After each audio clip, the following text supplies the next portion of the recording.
Sophie Calais, je suis principale au collège Adalolès sur Nîmes.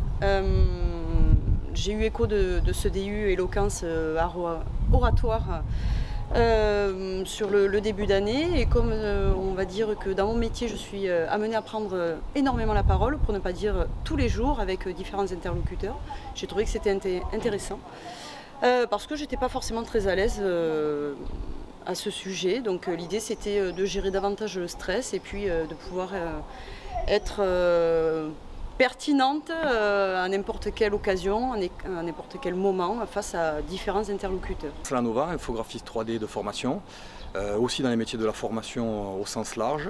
Et en fait, je suis venu à faire cette formation diplôme éloquence et oratoire pour mettre en application tout ce que j'avais pu obtenir en termes de transmission familiale, en termes d'héritage familial, grâce à mon grand-père notamment, à qui je dédie un peu mon diplôme, qui était un être et un homme de culture et de savoir, et qui avait toujours le bon mot avec le bon sens et à la bonne place.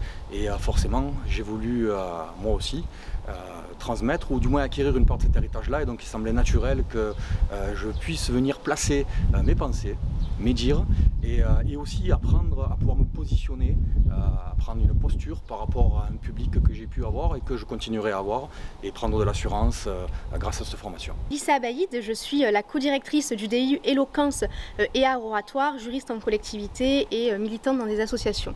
Alors pourquoi avoir créé ce DU éloquence à l'université de Nîmes?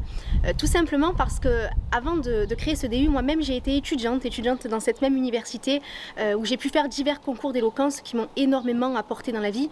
Donc ça a été le fruit d'une continuité de pouvoir l'apprendre dans un premier temps, mais également de la transmettre.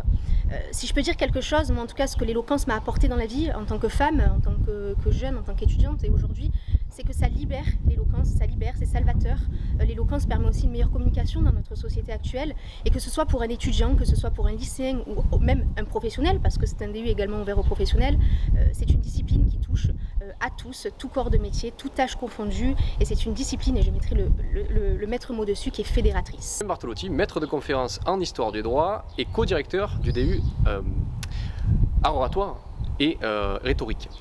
Pourquoi est-ce que nous avons mis en place ce DU? Pour plusieurs raisons. Parce que d'abord, il y avait un besoin qui s'est fait ressentir, besoin local, besoin qui venait, je dirais, des perspectives autour des concours d'éloquence et événements d'éloquence liés ou non à l'université de Nîmes. Comment? Parce que nous avons eu beaucoup d'enthousiasme de la part des collègues, de l'université et des collègues qui sont spécialistes de l'éloquence en dehors de l'université. Et c'est une formation qui est un vrai plus pour l'université de Nîmes, un vrai plus à mon avis aussi pour la ville de Nîmes, parce que tout simplement elle permet de donner à des personnes venues d'horizons assez différents des armes pour la vie de tous les jours, pour la vie professionnelle, pour la vie personnelle. Et en même temps, ça nous permet à nous, enseignants, de nous confronter à des publics divers, étudiants certes, mais aussi de nous, mettre en contact avec des publics qui découvrent ou qui redécouvrent l'université. Et donc l'éloquence est véritablement, un outil indispensable dans la vie moderne.